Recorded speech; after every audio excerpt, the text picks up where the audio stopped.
আজকে আমার ভিডিওটা হবে পৃষ্ঠা নম্বর 203 থেকে। এর আগে আমি 202 নম্বর পৃষ্ঠা পর্যন্ত কিন্তু অলরেডি সলভ করে দেখিয়েছি। দেখো তোমরা এখানে দেখতেও পাচ্ছ 202 নম্বর পৃষ্ঠা, দেখো আমার লেখা রয়েছে। এবারে আজকে 203 নম্বর পৃষ্ঠাটা সলভ করব। চলো প্রথমে আমরা পড়ে দেখি কি বলেছে। মনে করো তুমি একটি ফুলের বাগানে গেছো। বাগানে গোলাপ, সূর্যমুখী, চন্দ্রমল্লিকা আর জবা ফুল ফুটে রয়েছে। তুমি কোন ফুলটির সঙ্গে কথা বলতে আর কি কথা বলতে চাইবে তা কয়েকটি বাক্যে লেখো। দেখো এখানে যার যেটা পছন্দ সে সেই ফুলের সঙ্গে কি কথা বলবে এটা কিন্তু তোমরা নিজেরা করবে। তো আমি তোমাদেরকে ছোট্ট একটুখানি ধরিয়ে দিই। ধরো আমি বললাম যে আমি গোলাপ ফুলের সঙ্গে কথা বলতে চাই, তাহলে আমি এখন গোলাপ ফুলের সঙ্গে কি কথা বলতে চাইবো। দেখো আমি গোলাপ ফুলের কাছে বলবো যে গোলাপ ফুল তুমি ভীষণ সুন্দর, আমার তোমাকে ভীষণ ভালো লাগে, তোমার গন্ধটা আমার সবচেয়ে ভালো লাগে, আর তুমি যে নানা রঙের হও এটা দেখতে আমার খুব ভালো লাগে। আর গোলাপ ফুলকে জানতে চাইবো যে মেয়েরা যখন মাথায় দেওয়ার জন্য তাকে নেয় তখন তার কেমন অনুভূতি হয়। বোঝা গেল? তোমাদের যদি অন্য কোনো ফুল সম্বন্ধে কিছু লিখতে চাও সেটাও লিখতে পারো। তাহলে পরেরটায় চলে যাই। দেখো লিসেন অ্যান্ড সে মানে শুনতে বলেছে এবং বলতে বলেছে। If you ever watched a butterfly you would think the same. To call him rather flutterby is more a fitting name. For what he has to do with butter, I cannot understand, but he can surely flutter better than any insect can. ঠিক আছে, এই ছিল এটার মানে তোমাদেরকে এখনই শেখার প্রয়োজন নেই, কারণ এখানে বেশ কিছু কঠিন শব্দ রয়েছে যেগুলো তোমাদের জানার এই মুহূর্তে দরকার নেই। সেই জন্য তোমাদের বইতে বলা রয়েছে যে লিসেন অ্যান্ড সে মানে শোনো এবং বলো। এই উচ্চারণগুলো বলার জন্য তোমাদেরকে এই কবিতাটা কিন্তু দেওয়া হয়েছে। এখানে মানেটা তোমাদের এখনই জানার প্রয়োজন নেই। এরপরে চলে যাই পরবর্তী পৃষ্ঠায়, 204 নম্বর পৃষ্ঠায়। দেখো 204 নম্বর পৃষ্ঠায় খুব সুন্দর ছবিটা আমরা দেখতে পাচ্ছি, পাহাড় দেখতে পাচ্ছি, এখানে একটা টয় ট্রেন দেখতে পাচ্ছি, আর পাহাড়ের কোলে বিভিন্ন গাছ আমরা দেখতে পাচ্ছি। চলো আমরা এটা পড়বো একটু। মেঘের মুলুক উপেন্দ্র কিশোর রায়চৌধুরীর লেখা। ঠিক আছে, তাহলে মনে রাখতে হবে কার লেখা? উপেন্দ্র কিশোর রায়চৌধুরীর লেখা। দেখো ছিলাম মাঠে, এসেছি মেঘের মুলুক দার্জিলিংয়ে। কলকাতার চেয়ে ৭,৫০০ ফুট উঁচুতে। সেটা যে ঠিক কতখানি উঁচু মনের ভিতর তার একটা পরিষ্কার আন্দাজ করা ভারী শক্ত। দার্জিলিংয়ের পথে বনের শোভা বড় চমৎকার। একলা সে বনের ভিতর যেতে হলে প্রাণটি হাতে করে যেতে হয়, কিন্তু ট্রেনে যেতে কোনো ভয় নেই। একবার কিন্তু ট্রেনের সামনে একটা মস্ত বুনো হাতি পড়েছিল। সে হয়তো ট্রেনটাকে নতুন রকমের কোনো জানোয়ার মনে করে থাকবে, তাই বোধ হয় লাইনের ওপর দাঁড়িয়ে সে ভাবছিল যে সেটার সঙ্গে লড়বে কি ভাগবে। এমন সময় ড্রাইভার পোঁ করে বাঁশি বাজিয়ে ট্রেনখানাকে খুব জোরে চালিয়ে দিল, আর হাতিও তা দেখে মাগো বলে লেজ গুটিয়ে দে প্রাণপণে ছুট। দার্জিলিং নিশ্চয়ই তোমরা অনেকেই ঘুরতে গেছো, আবার অনেকেরই হয়তো যাওয়া হয়ে ওঠেনি। নিশ্চয়ই তোমাদের বাবা মারা কোনো না কোনো দিন তোমাদেরকে দার্জিলিংয়ে ঘোরাতে নিয়ে যাবে। তখন তোমরা এইখানে যে গল্পগুলো বলবে বা বলছে তার সঙ্গে তোমরা রিলেট করতে পারবে যে এই বিষয়গুলো তোমরা কিন্তু বইয়ের পাতায় পড়ে এসেছো। দার্জিলিং কত সুন্দর জায়গা সেটা কিন্তু তোমরা গেলেই বুঝতে পারবে। এবারে পরের পৃষ্ঠায় চলে যাই। ট্রেনখানি সেই বনের ভিতর দিয়ে পাহাড়ের গা বেয়ে হাঁপাতে হাঁপাতে কিন্নর মতন এঁকে মেঁকে চলে। 30 ফুট পথ এগুলে তার 1 ফুট উঁচুতে ওঠা হয়। 1,500 ফুট উঁচুতে উঠলে মেঘের সঙ্গে দেখা হয়। দেশে বসে আকাশের পানে তাকিয়ে আমরা যেসব ভারী ভারী মেঘ দেখতে পাই তারা মোটামুটি এই রকম উঁচুতেই থাকে। ক্রমে হয়তো ট্রেন তার ভিতর ঢুকে যায়, তখন আর বুঝতে বাকি থাকে না যে আমরা যাকে কুয়াশা বলি এ ঠিক সেই জিনিস। দূর থেকে তাকে দেখলেই সে মেঘ, আর ভিতরে ঢুকে দেখলেই সে কুয়াশা। একদম মেঘের মধ্যে দিয়ে চলে যায়, তখন তোমরা মেঘকে পুরো একদম ছুঁয়ে দেখতে পারবে, যাকে বলতে পারি মানে কুয়াশার মতন মেঘকে তখন তোমরা সামনে ভেসে যেতে দেখতে পাবে। প্রায় ৪,৫০০ ফুট অবধি ট্রেনখানা বড় বড় পাহাড়ের দক্ষিণ দিকে বেয়ে চলতে থাকে। সেসব পাহাড়ের উত্তরে যে কি আছে তা দেখা যায় না। তারপর যেই হঠাৎ একবার মোড় ফিরে সেই পাহাড়গুলোকে ডান হাতে ফেলে সে উত্তরমুখ হয়, অমনি দেখা যায় হিমালয়ের সাদা সাদা বরফে ঢাকা চূড়োগুলো রোদে ঝিকমিক করছে। মানে পাহাড়ও দেখা যায়, একদম বরফে ঢাকা পাহাড়। তারপরে তারপরে শীতটিও ক্রমে জেঁকে উঠতে থাকে। তখন আর বুঝতে বাকি থাকে না যে এবারে এক নতুন রাজ্যে আসা গেছে। তার নতুন রকমের হাওয়া, নতুন রকমের শোভা, সেখানে নতুন ধরনের মানুষ, নতুনতর মেঘের খেলা। দার্জিলিংয়ের পথে সবচেয়ে উঁচু স্টেশন হচ্ছে ঘুম, এটা মনে রাখতে হবে। স্টেশনটার নাম কিন্তু ঘুম। ঘুম বলে একটা স্টেশন আছে যেটা সবচেয়ে উঁচুতে অবস্থিত। সেটা কিন্তু এই রকম তোমরা যে স্টেশন দেখো সেই স্টেশন নয়, কিন্তু এটা টয় ট্রেনের স্টেশন। দার্জিলিং তারই এক স্টেশন পরে, আর খানিকটা নিচে। ঘুম থেকে দার্জিলিং মোটে 5 মাইল। এইটুকু যেতে আর বেশি সময় লাগে না। চলতে চলতে হঠাৎ একবার মোড় ফিরেই দার্জিলিং শহরটি দেখতে পাওয়া যায়। ময়রার দোকানে যেমন করে মিঠাইয়ের থালাগুলো সাজিয়ে রাখে, পাহাড়ের গায়ে বাড়িগুলো অনেকটা সেইভাবেই সাজানো, দেখতে ভারী সুন্দর লাগে। কিন্তু দার্জিলিংয়ের আসল শোভা ঘর বাড়িতে নয়, সে হচ্ছে মেঘের আর হিমালয়ের আর আলো আর ছায়ার শোভা। অনেক দিন ভোরবেলায় উঠে দেখি পাহাড়ের পিঠের ওপরে মেঘের খোকারা ঘুমিয়ে আছে। তাদের মাথার ওপর দিয়ে হিমালয়ের ঝাপসা ছেয়ে রঙের চূড়োগুলি দেখতে পাওয়া যাচ্ছে। তখনও সূর্য ওঠেনি। পূবের আকাশে লাজুক হাসির মতন একটু আলো দেখা দিয়েছে মাত্র। ক্রমে হিমালয়ের মুখ রাঙা হয়ে উঠতে লাগলো। ব্যস্ত হয়ে রং ঢেলে তুলি নিয়ে বসলাম। মনে হলো কত কিছুই আঁকবো। দুষ্টু মেঘের খোকা রোদের গন্ধ পেয়ে সে বেচারাও তাদের বিছানা ছেড়ে উঠে বসেছে। তারপর 1 পা 2 পা করে না জানি কোন দেশের পানে তারা রওনা হলো। হিমালয়ে ঢেলে আমার আঁকবার আয়োজন সব দিল মাটি করে। দেখতে দেখতে তারা পাহাড় বন বাড়ি ঘর সব গ্রাস করে ফেললো। তখন আর আশেপাশের বাড়ি ঘর গাছপালা কিছুই দেখবার জো নেই। আমাদের বাড়িখানা যে মজবুত পাহাড়ের ওপর দাঁড়িয়ে আছে, পুষ্পক রথের মতন শূন্যে উড়ে পরীর মুলুকের পানে ছুটে চলছে না, এ কথাটি বিশ্বাস করা ভার হয়ে উঠল। আবার তার 10 মিনিট পরে দেখা গেল যে মেঘ সব উড়ে গিয়ে চারিদিকে রোদ ঝকমক করছে। মানে যখন মেঘ চলে আসে তখন আর কিচ্ছু দেখা যায় না, কুয়াশার মতন। আমাদের শীতকালে যেমনি কুয়াশা পড়ে কিচ্ছু দেখা যায় না মাঝে মধ্যে, সেরকম কুয়াশার মতন কিচ্ছু দেখা যাবে না। আবার সেই মেঘ যখনই ভেসে সরে যাবে তখনই কিন্তু আবার সব পরিষ্কার দেখা যাবে।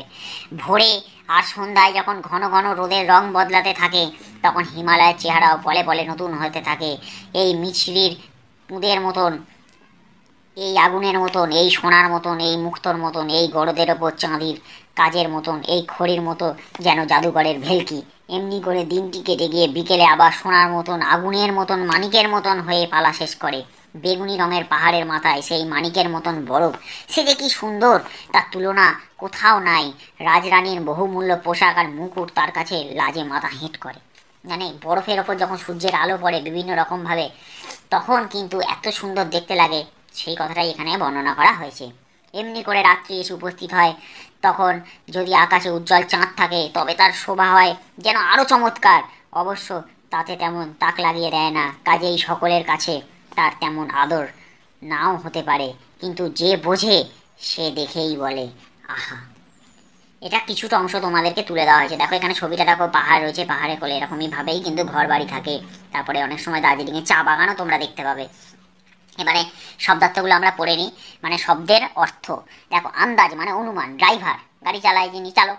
দার্জিলিং পশ্চিমবঙ্গ রাজ্যের একটি জেলা, যেমনি আমাদের একটি জেলা রয়েছে। আমি যে জেলায় থাকি তার নাম দক্ষিণ 24 পরগনা। তোমরা যারা ভিডিও দেখছো তাদেরও নিশ্চয়ই কোনো না কোনো জেলা আছে। কেউ মেদিনীপুর আছো, কেউ বাঁকুড়া, কেউ বীরভূম, কেউ আবার দার্জিলিংয়েরও থাকতে পারো। হিমালয় ভারতের উত্তরে অবস্থিত পর্বতমালা। মিঠাই মানে মিষ্টি, দুষ্টু মানে খারাপ, গ্রাস করে ফেলা মানে গিলে ফেলা, মজবুত মানে শক্তপোক্ত, চাঁদি মানে রূপো। হলো। এবার নিচের প্রশ্নগুলির উত্তর লিখতে বলেছে। মেঘের মুলুক বলতে লেখক কোন জায়গার কথা বলেছেন? তাহলে এর জন্য আমাকে একটু বোর্ডের সাহায্য নিতে হবে। দেখো আমি একটু ছোট করেই উত্তরটা লিখছি, ঠিক আছে? তোমরা এটা একটু কিন্তু বড় করে পূর্ণ বাক্যের উত্তরটা লিখবে। এটা 1.1, মেঘের মুলুক বলতে লেখক কোন জায়গার কথা বুঝিয়েছেন? তাহলে দার্জিলিংয়ের কথা বুঝিয়েছেন। হলো। এবার 1.2, নিশ্চয়ই তোমরা দেখতে পাচ্ছ লেখাটা। দার্জিলিংয়ের পথে ট্রেন কিভাবে চলে? দেখো আমরা একটু দেখে দেখে লিখি এখানে দার্জিলিংয়ের পথে ট্রেন কিভাবে চলে। দেখো, বনের ভিতর দিয়ে পাহাড়ের গা বেয়ে, আচ্ছা এখান থেকে লিখতে থাকি। দেখো, বনের ভিতর দিয়ে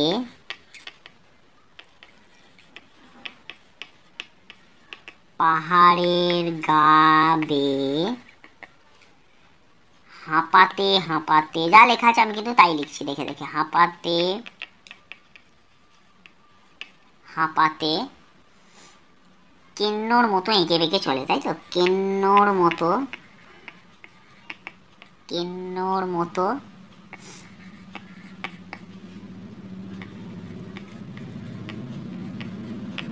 এঁকে বেঁকে চলে। হলো, এবার 1.3। আশা করি তোমরা দেখতে পাচ্ছ। যারা লিখতে চাও তারা ভিডিওটা পজ করে কিন্তু লিখে নেবে। দার্জিলিংয়ের পথে সবচেয়ে উঁচু স্টেশনটির নাম কি? এটা আমরা আগেই পড়েছি, দেখো ঘুম স্টেশন, তাহলে ঘুম। ঠিক আছে, আমি শুধু উত্তরটা লিখলাম, তোমরা পূর্ণ বাক্যে লিখবে যে সবচেয়ে উঁচু স্টেশনটির নাম হলো ঘুম। 4 নম্বর, পাহাড়ের গায়ে বাড়িগুলো কেমনভাবে সাজানো? দেখো, ময়রার দোকানে যেমন করে মিঠাইয়ের থালাগুলি সাজিয়ে রাখে, তাই তো, এটা লিখবো আমরা তাহলে। ময়রার দোকানে যেমন করে মিঠাইয়ের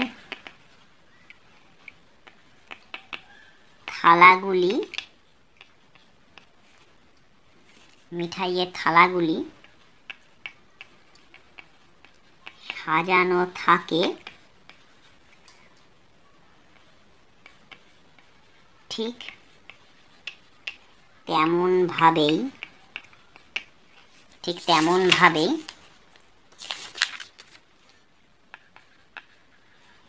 পাহাড়ের গায়ে বাড়িগুলি সাজানো। হলো, তাহলে এই প্রশ্নের উত্তরগুলো যারা লিখতে চাও, আমার বোর্ডটায় আর জায়গা নিয়ে আমাকে মুছতে হবে, তারা একটু ভিডিওটা পজ করে এটা লিখে নিও।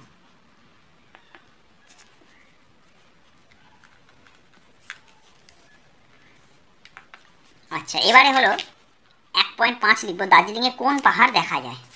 তাহলে হিমালয় পাহাড় দেখা যায়। তাহলে কোন পাহাড় দেখা যায়? হিমালয়। হলো, এবার 1.6, দার্জিলিংয়ে ভোরের আকাশটি দেখতে কেমন লাগে?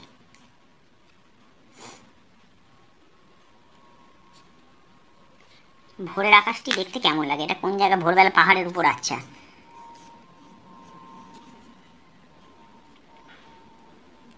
এখানটায় রয়েছে, এখানে ভোরের ক্রমে, এই যে ভোরের, অনেকদিন ভোরবেলায় উঠে দেখি, তাহলে ভোরের আকাশটি দেখতে কেমন লাগে?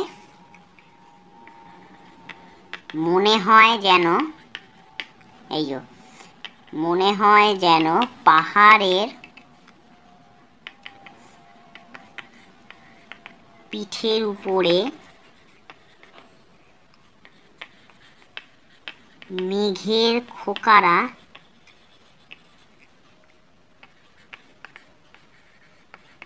ঘুমিয়ে আছে।